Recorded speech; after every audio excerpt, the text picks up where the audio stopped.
welcome to episode 202 of the CRICKETher Weekly. Gosh, it's been a big week for women's cricket news, in particular England and English women's cricket news, because not only have we had the announcement of the main squad and the A squad to tour New Zealand, we have also had, finally, an official announcement from the ECB regarding Project Darwin, as in the restructure of domestic women's cricket in England. So I will just do a little bit of a summary of what the changes are going to be for anyone who has been under a rock for the last week. And then we will talk about our perspective on it.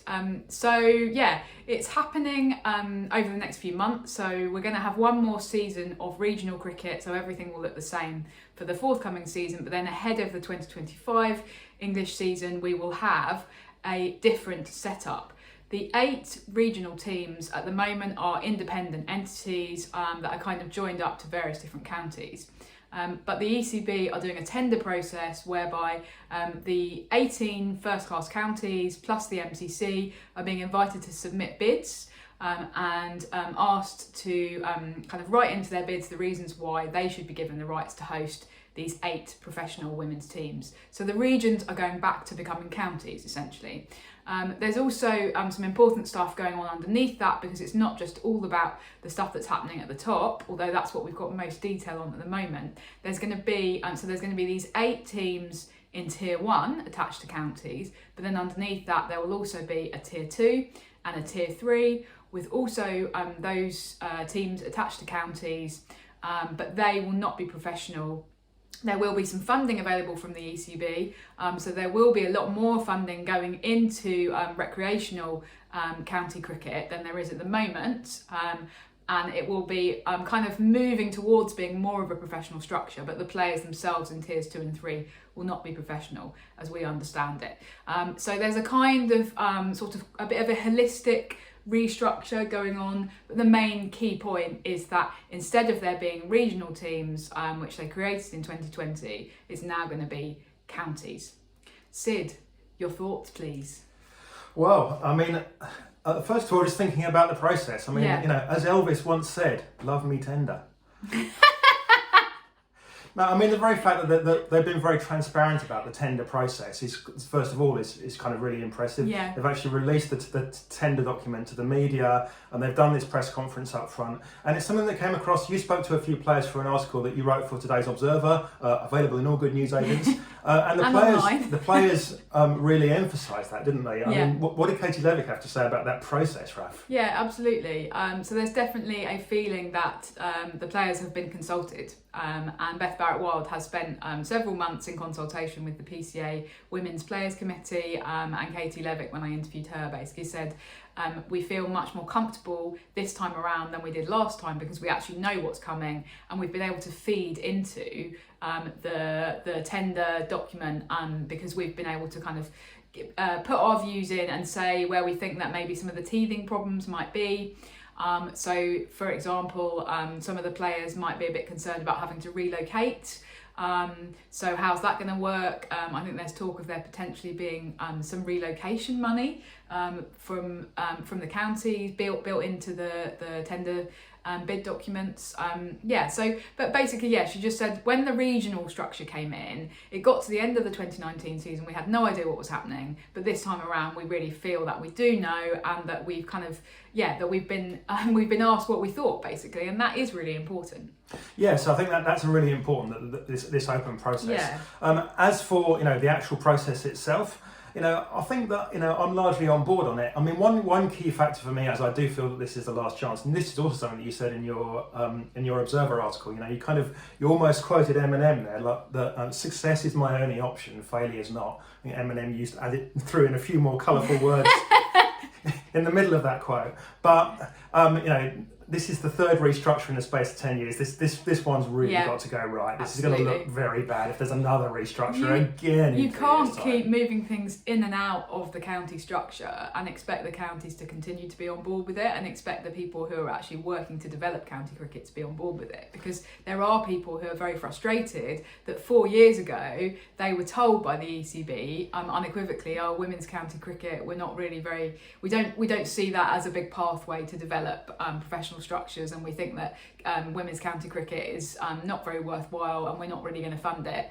And you've got these people who have been plugging away in the background, still trying to develop that, who are now being told, oh, county cricket is the future. And there's actually a bit of a risk that those people currently working within women's county cricket, once the first class counties kind of get on board and really try and embrace it, because they're getting this injection of cash from the ECB, might potentially then be pushed out. And that is something that concerns me in terms of the whole process from a personnel perspective, that actually what happens if your for example, your current regional directors of cricket, of which there are 8 of them, where do they sit in this new system? Well, ideally, they'd be written into these tender bids, right? And that they'd actually been then brought on board. But where do they then sit within the county? Will the county actually take their views and their knowledge and their intelligence about women's cricket seriously? Yeah, I mean, you're currently sitting at the top of that regional pyramid, if you like. If you're the director of women's cricket, if you're folding back into a county, where do you sit? Are you on the board of the county? I can certainly see a situation where some of these people are not on the board, and they're just sort of effectively demoted to sort of manager of women's cricket, sitting below the board, and their control kind of slips away. So there's still a lot more of these kinds of things to kind of be ironed out, and Definitely. this. All of these processes, they're never straightforward when you carry out a restructure. But I think that overall, for me, this process is going to be a positive. I think this is accepting some of the realities of the situation, that the regions just didn't look like they were going to deliver on that third pillar. What is the third pillar? The third pillar is like engaging fans, getting proper degree of fandom. And arguably the regions weren't given much time to do that. 5 years or 4 years they were really given before. They're going to have existed for 5 years. And not they were much given money. 4 years. Not much money. Not a huge amount of money. I mean, where were our huge? Where was Liverpool Football Club after 4 years? Where was Arsenal Football Club after 4 years? It takes tens of years. It's generally considered that for the Big Bash in Australia, the men's Big Bash took 10 years for those teams to become kind of really part of the kind of national conversation, the national framework, people to accept that they were the kind of things that had always existed. So the regions weren't given a huge chance in some ways, but it did look like they were never going to be able to generate that kind of fandom. And as it was, that some of the regions were effectively, particularly Lancashire, were effectively operating as part of Lancashire. Sorry, I've literally just done it there. You have. I've literally referred to Thunder as Lancashire. You have. Because they were. Do you know what? I did that in my Observer article, but fortunately it got picked up by the copy editors. I said, "Oh, Phoebe Graham plays for Lancashire Thunder." Anyway. Yeah, so I mean, they've clearly been pushing that. We know the story of how they printed a load of shirts last year which had Lancashire Thunder written on them, and then the ECB made them remove the word Lancashire because they weren't supposed to be doing that. But nevertheless, but it's so catered because when they win the tender this time around, they can use pull those shirts out the laundry. Yeah, I mean, they'll probably have the wrong sponsor name on them or something, but nevertheless, when their teams walked out at Old Trafford this year, they've been, here is your Lancashire Thunder. So they've still been doing it. We know that Surrey were also really keen on, having full control over the team. We'd spoken to people at Surrey who had gone, well, we're frustrated by the whole thing because it's not our team. We want it to be our team. Yeah. We'd love to take this over, and this is not a coincidence that, of course, this process is being driven in an ECB run by the two Richards. Where did the two Richards come from? They came from Surrey. So Surrey, one of the counties that were most frustrated about their lack of control and really wanted to take on that regional team themselves and go, let us make it ours. They were given that opportunity. Yeah, I mean, I think that what the ECB hoped would happen when they made the regions was that the counties would all get on board with these new entities and would give them kind of multiple sources of support. So they might get some money from Surrey to buy kit, and then they might get the ground at Beckenham that Kent can provide. Yeah, so it was like Surrey and Kent would both push the Stars equally. But I think that the ECB massively underestimated the existing kind of rivalry between counties, and the fact that if you're a business, which the first class counties are, then you are not going to be kind of scratching the back of your neighbour, because that's not how it works. And if you are going to develop something, then you have to have ownership over it, because otherwise it could just float away from you. And that's what they've now concluded, that actually the only way to get the counties to take these women's teams seriously is to actually give them full ownership. So it was a kind of experiment, maybe a little bit of a naive experiment that went slightly wrong. On the other hand, there are now people on social media expressing concerns and saying, well, my county's not going to get one of these teams, so I now feel alienated from the process. And that's what you lose, isn't it? Because in a way, what the ECB wanted was for example, for Western Storm, was for fans of Glamorgan and of Somerset and of Gloucestershire and all of the other bodies that make up the Western Storm, to all get behind the Western Storm as a team. I don't think that really happened. It didn't really, did it? So what ended up was effectively no one got behind them. And I think Yeah. that the hope here is that by linking directly to a men's county, that we'll get that kind of dual fandom, and the men's fans will pay a lot more attention, and the marketing departments will pay a lot more attention. Because the marketing department, if you're Warwickshire, what you're interested in is promoting Warwickshire. It's really interesting, for example, that Warwickshire, I was recalling, have a mural on their wall inside the stadium at Edgbaston with Izzy Wong in it. Yeah. It's not Izzy Wong in Central Sparks kit, it's Izzy Wong in Birmingham Bears kit, in the Birmingham Bears T20 kit. And that's how they see it. They see Izzy Wong, we can use her, but she's a Birmingham Bears player. Surrey have got a picture of Alice Capsey in Surrey kit, even though she's hardly played a game for Surrey in the last 2 or 3 years, because she's obviously been playing for South East Stars. So, if we can do that, then the county marketing departments will push these teams, and we'll get more fans through the door. And as Richard Starkey mentioned on the Naughty Child podcast, hopefully after a double header, you won't get all of the Birmingham Bears fans streaming out of Edgbaston going, well, we're not going to watch the Central Sparks, we don't really know who they are. They'll stay and they'll watch Birmingham Bears women, or whoever it turns out to be. Yeah. But you'd imagine that'll be marketed as Birmingham Bears women in. If Warwickshire win. And that is the big question as well. This is one of the big questions, isn't it? Right? Yeah. Who are going to win? Now, the ECB are determined to tell us that these are not foregone conclusions. Well, I did specifically ask this in the press conference at Lords on Wednesday, and what Richard Gold said was basically, we can all do the maths, we can all look around and go, okay, it's quite likely that for example, that Lancashire are going to win the Thunder franchise, or that certain counties are richer and are better placed to make strong bids, but in no way is it a foregone conclusion. Yeah, absolutely. I mean, they've said this almost explicitly by including the MCC in the process. Yeah. Including MCC in the process is a bit of an interesting one, isn't it? Because a lot of the kind of drive here is going, well, we'll combine these women's teams with an existing men's team. But of course, MCC don't have an existing men's team. Not in a professional sense. Obviously, yes, there is an MCC team, but it's that it's not in the part of the professional structures.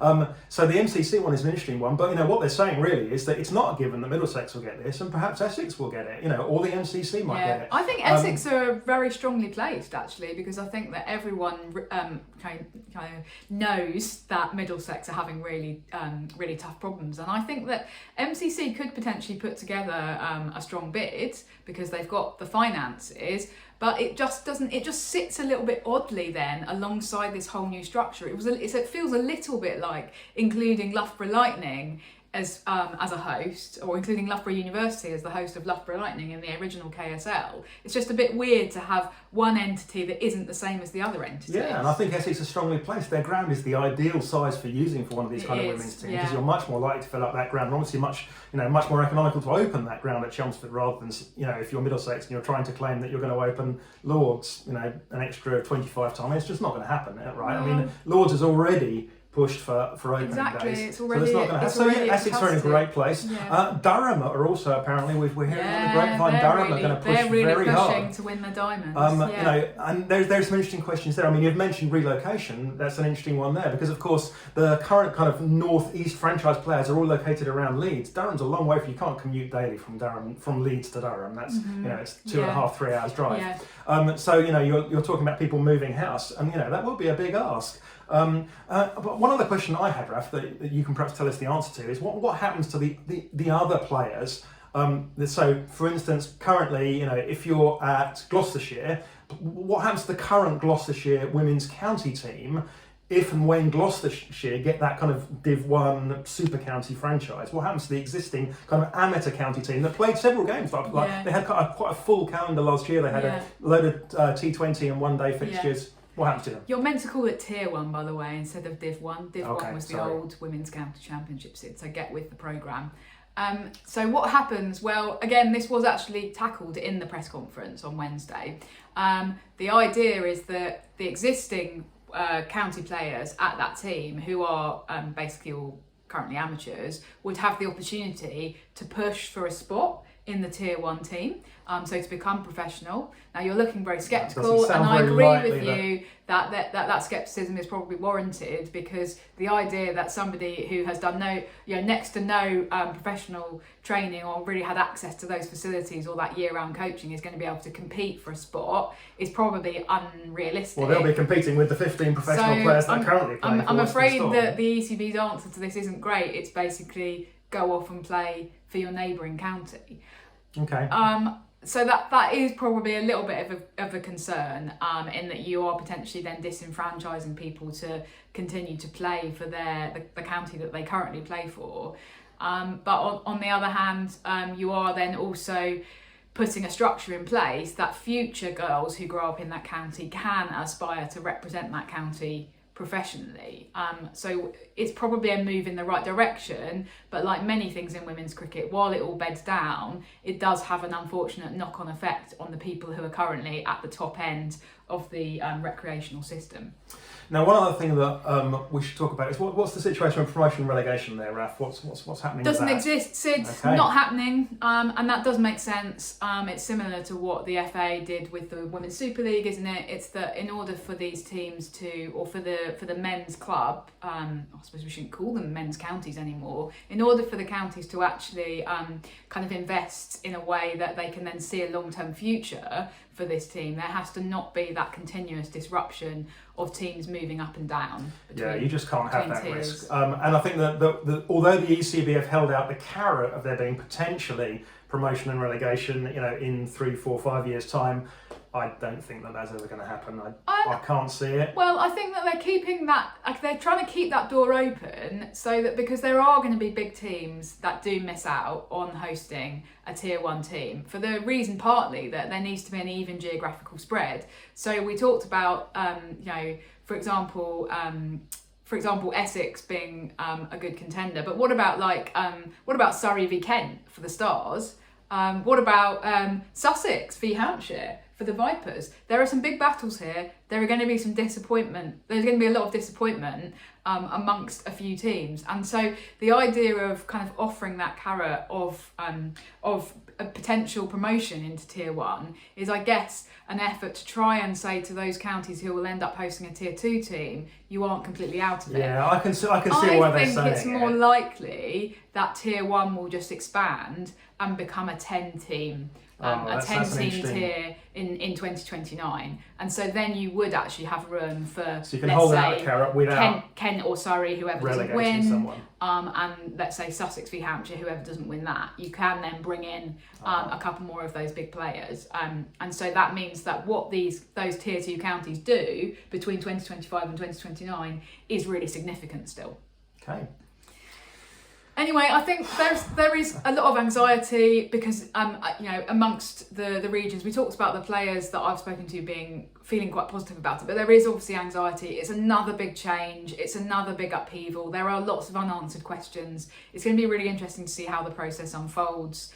And I think that to some extent, we just have to sort of sit back and watch it happen, and we'll keep talking about it. Do send us your views. We'd love to hear them. Shall we move on to the next big bit of news from this week, Sid? Because you wait ages for a bit of news and then two come along at once. We've had the announcement of the England squad versus New Zealand, and also the England A squad, which we will talk about as well.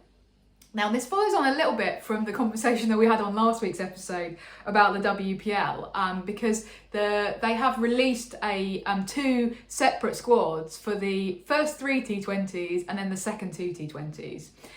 So sorry if it wasn't clear from what we said last week. There's going to be 5 T20s v New Zealand. Alice Capsey, Sophie Eccleston, Nat Silverbrun and Danny Wyatt are all staying at WPL, and of course Kate Cross and Izzy Wong, who aren't in the T20 squad, are also involved in WPL as well. So that's obviously shaped the squad quite significantly, and has meant that England have had to bring in some reinforcements. So Holly Armitage and Lindsay Smith are both in that IT20 squad for the opening 3 matches. Holly Armitage obviously already out in New Zealand playing in the Super Smash, so that's kind of benefited her in terms of being on site, but has also been there or thereabouts in terms of pushing for a place in the England squad for recently. Lindsay Smith has obviously played for England multiple times before, but hasn't played since 2019. So they've both got a bit of a shot at pushing their way back into the squad. Tammy Beaumont also coming back into the T20 squad. A strong hint from John Lewis in his press conference on Friday that she might end up opening the batting. Very interesting. He basically said he said the opening is the only position she can do.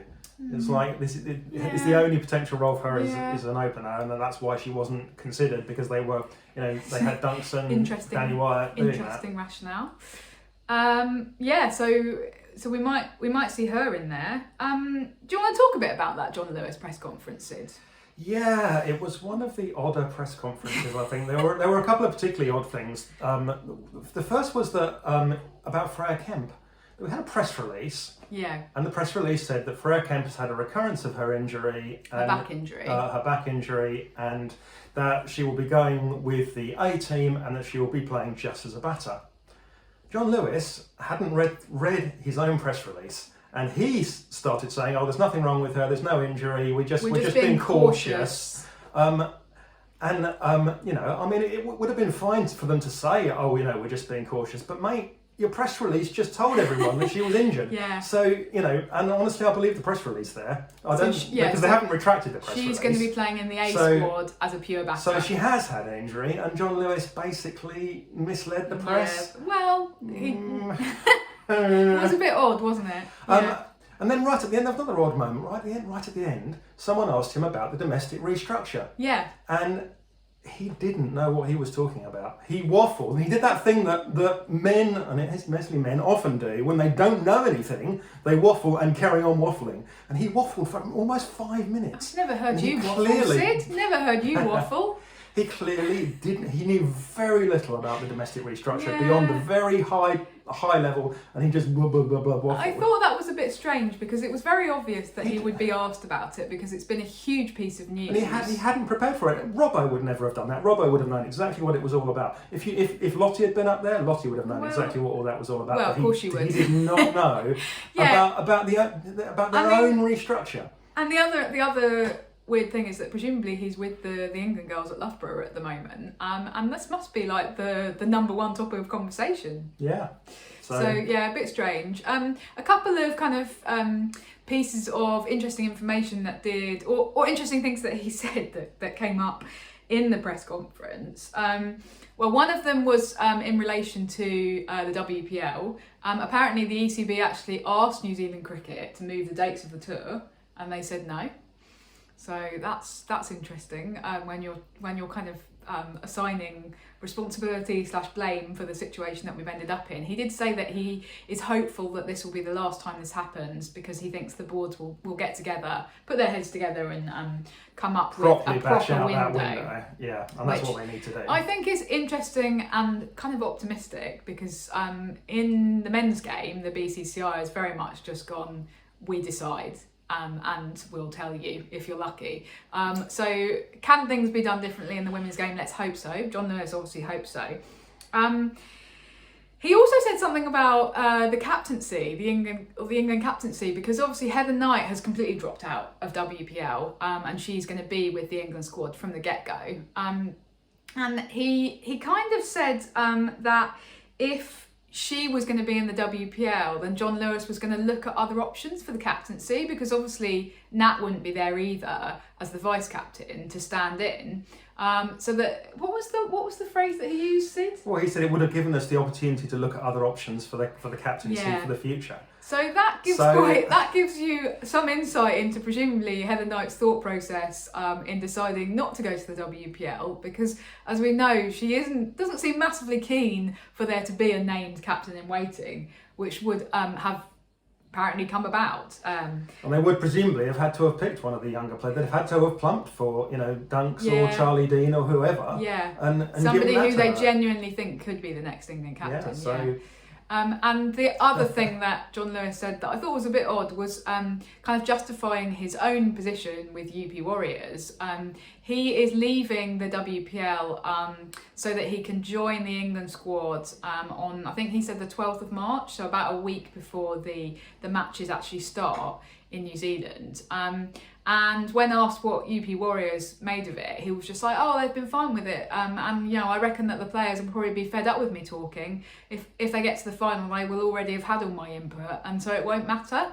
Or so, I'm paraphrasing, but something like that. And I just thought that was a bit of an odd thing to say, because that he's basically saying, if England get to a World Cup final, then they won't really need me, so I'll just disappear and go home. I mean, why couldn't he just say, it's been quite difficult, and obviously, it has been a bit of a dilemma. But I guess that he's trying to play it down because presumably he wants to keep being able to go and coach in the WPL and do the England job, which I personally think is a bit problematic. But that's between John Lewis and the ECB. That's for them to decide. That's fine. That's nothing to do with me really. But it's just So that was his explanation. Should we talk quickly about the England A squad as well, Sid? Yeah. Because you're happy. You're 50% happy. They've named Kirsty Gordon as the captain of the T20s, but they have named Grace Scrivens as the captain of the ODIs. Sorry, they're not ODIs. The 50 over matches. Yeah, they keep calling them ODIs, and they're not, because they're not internationals. Let's talk a little bit about Grace Scrivens. I mean, everyone knows where I stand with this, and it's pretty clear that if you're making Grace Scrivens, she was captain for the one days against Australia last summer. If you're making a 19-year-old, as she was last summer, your England A captain, then it's pretty clear that you see her as the future. You see her as the one, and it's actually pretty exceptional to make someone that young. It would have been no surprise, if they'd said Georgia Adams to be captain. Georgia Adams, load of captaincy experience. She's going to be there. She's going to be part of that team. But no, they're really saying that Grace Scrivens is the one. And I think that they're right about that. As for not making her captain for the T20s, I wouldn't have done that. I'd have made her captain for the whole thing. But I can see why they've done it. What they're saying what the message sending to Grace is, look, you are, we think you're the next England captain. We can see all the potential that you've got, but you need to up your T20 game. And that's what she needs to do, and she'll know that. There won't be any secret, but it's the kind of England sending that message. She needs to up her T20 game still in order to, make it absolutely certain that she'll be England captain across all formats in the next couple of years, and then for the next 10 years after that, because she really is an exceptional leader, and they're kind of acknowledging that by giving her that role. Just a quick shout out to the other John Lewis, who will be captaining the A side. They couldn't have made this more confusing if they tried to. Coaching the A side, not captaining. Sorry, coaching the A side. It's just a recipe for enormous press confusion. And public confusion. One of them should have been required to rename themselves. Could we go with calling the A squad one the OG John Lewis, because he was the one who was originally the assistant I think coach. he should just change his name to Cary Grant. There's some kind of in joke there that I'm not understanding. Look it up when you get home, Raf. Okay, right. I think we better wrap things up there. There's lots more that we could talk about. But yes, interested in your views as well on the England squad or squads.